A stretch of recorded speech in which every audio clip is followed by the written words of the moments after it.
Hello, and welcome back to the Cat Code, the channel where we decode your feline friend's mysterious behavior to help you build an even stronger bond.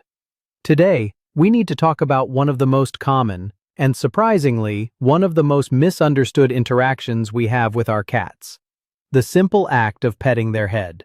Picture this. You see your cat, a perfect little loaf of contentment, curled up on the sofa. They look so peaceful, so adorable. Your heart swells with love, and you reach down to give them a gentle, affectionate pat on the top of their head. And they flinch. They duck their head, flatten their ears for a split second, or maybe they even get up and walk away, leaving you with your hand hovering in the air, feeling a little confused, a little rejected. Now, picture this alternate reality. You're sitting on the couch, minding your own business, when your cat deliberately marches over, hops onto your lap, and forcefully shoves the top of their head into your hand. They push, they grind, they demand you pet them, and if you dare to stop, they bonk you again, even harder, as if to say, "Excuse me, I wasn't finished with you yet." So, what is the real story here? What is the official cat code on head pats? Is it a social faux pas? A potential minefield of feline etiquette? Or is it the ultimate sign of affection, a gateway to paradise? The truth is, it's both. And understanding the subtle but crucial difference between a cat that tolerates a head pat and one that truly desires it is the key to unlocking a whole new level of communication with your pet. You see, it's not just about where you pet them. It's about the entire conversation that happens without a single word. Today, we are going deep. We are decoding the #1 most misunderstood spot on a cat. We're going to explore the ancient, hardwired, general rule for why many cats are instinctively cautious about their heads. Then, we're going to celebrate the exception to that rule and explain exactly why your cat might be a member of the Head-Bonk crew. And finally, for everyone, we will reveal the 4 golden zones, the spots that are almost universally loved, guaranteed to get you purrs, drool, and maybe even a few happy biscuits. Are you ready to become a true master of feline affection? Let's begin. First, let's establish the foundational principle, the general rule that applies to most cats, especially those you've just met or who are naturally a bit timid. And that rule is, approach the head with caution. But why? This isn't just a random preference. It's rooted deep in their evolutionary biology, in the very essence of what makes a cat. A cat. The first reason is the most primal, the blind spot. For a small creature that is both a predator and a potential prey animal, awareness of their surroundings is everything. A cat's eyes are positioned forward, but this comes at a cost. They can't see directly above or behind their own head. Now imagine you're a cat. What kind of things come from above in the wild? Nothing good. A hand, descending from the sky like a hawk, enters this blind spot unexpectedly. It can be startling, triggering a defensive, deeply ingrained flinch response. It's not a personal rejection of you, it's a million years of instinct screaming, "Danger from above." For a moment, you're not their loving human. You're just a large, unpredictable shape in their blind spot. Respecting this is the first step to earning their trust. The second reason is all about social dynamics and the language of dominance. In the complex world of feline society, physical interactions carry immense weight. How do cats establish hierarchy? A dominant cat will often assert itself by pinning a subordinate cat by the neck or the head. It's a power move. So when we, a creature 10 times their size, place a hand firmly on top of their head, it can be misinterpreted. Instead of a gesture of love, it can feel like a gesture of dominance, like us saying, "I am the boss of you." Most cats, especially confident ones, prefer to interact on a more equal footing, which is why they so often initiate contact themselves. And finally, we have to talk about the whiskers. A cat's whiskers are not just cute facial hair. They are exquisitely sensitive, high-tech biological instruments. Think of them less like hairs and more like radar dishes, constantly feeding the cat information about the world around them. They can detect the slightest change in air currents, helping them navigate in the dark and determine if they can fit through a narrow space. The base of each whisker is packed with nerves and blood vessels, making them incredibly sensitive to touch. A clumsy, downward pat on the head can unintentionally bend or push these sensitive instruments in an uncomfortable way.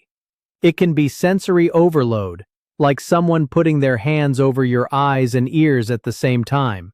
It's just a lot.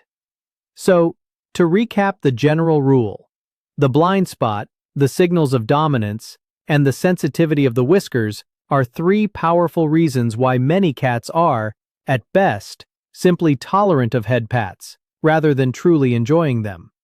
But, and this is a very, very big but, I can practically hear thousands of you shouting at your screens right now. You're saying, "Hold on a minute, that's not my cat.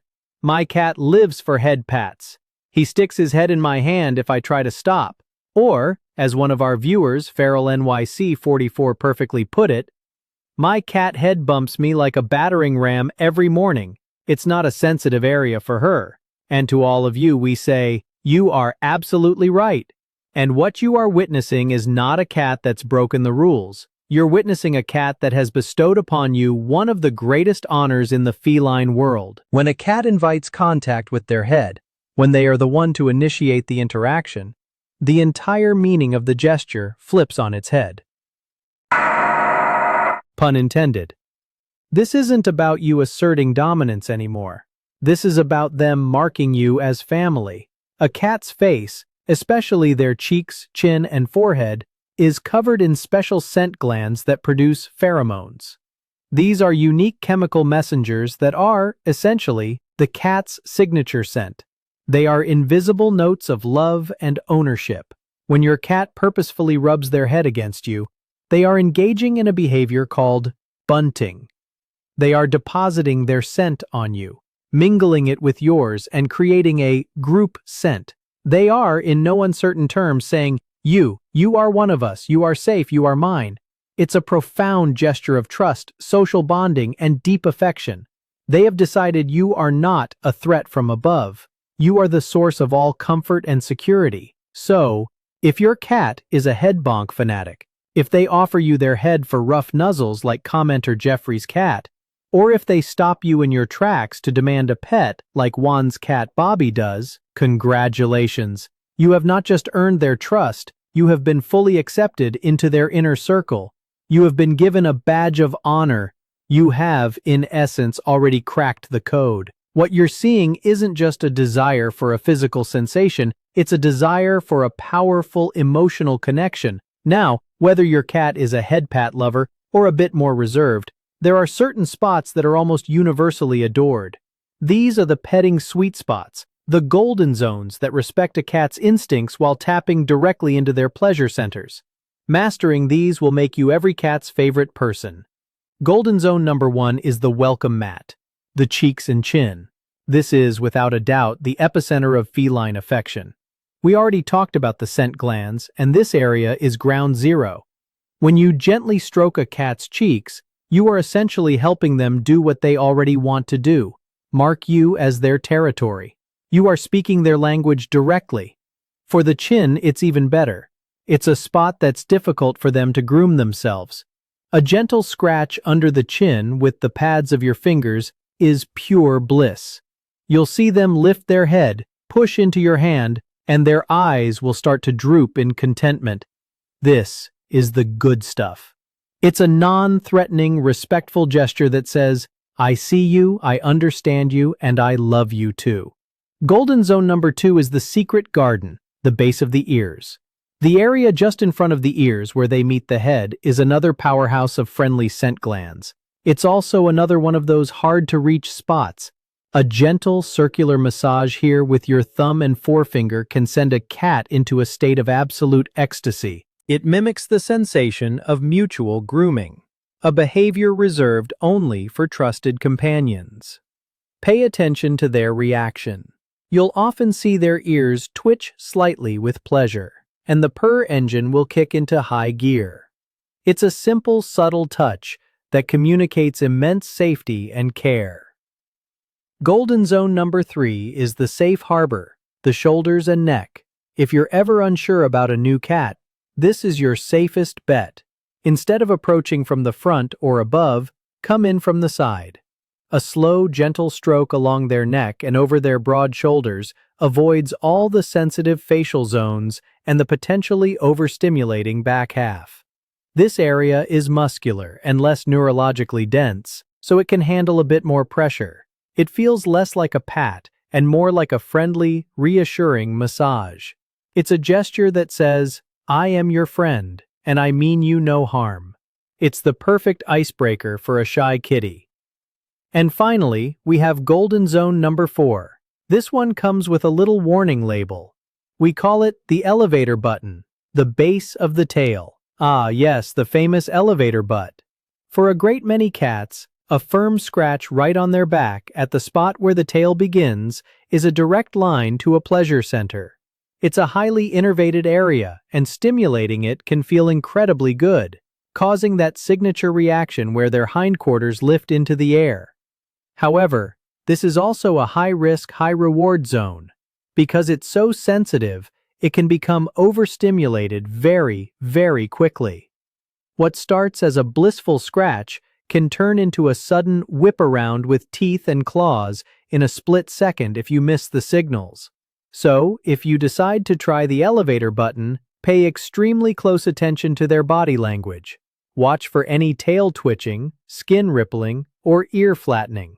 If you see it, stop immediately. But for the cats who love it, oh, you'll know. They'll lean into it and practically demand more. Now, as we always love to do, it's time for a tip that comes directly from you, from our amazing CatCode community. This is a piece of wisdom that goes beyond petting but is fundamental to building that foundation of trust. Viewer Gerald Jackson shared a brilliant observation that every single cat owner needs to hear. He pointed out that when we pick up our cats, we often just lift them by their torso, leaving their back legs to dangle in the air. To a cat, this feels profoundly insecure. It's the sensation of falling, of having no control. His tip is simple but transformative. When you hold your cat, always support their rear legs. Scoop them up so that one hand is under their chest and the other is supporting their hindquarters.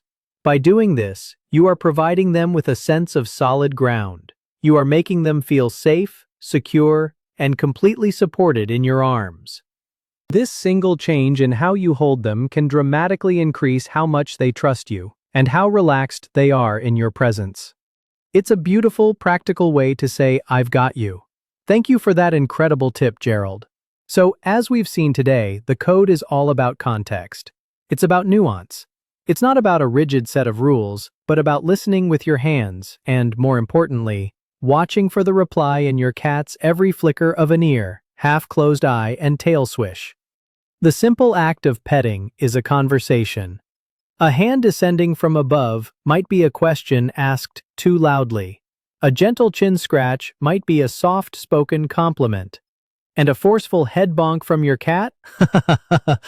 That's a declaration of love shouted from the rooftops.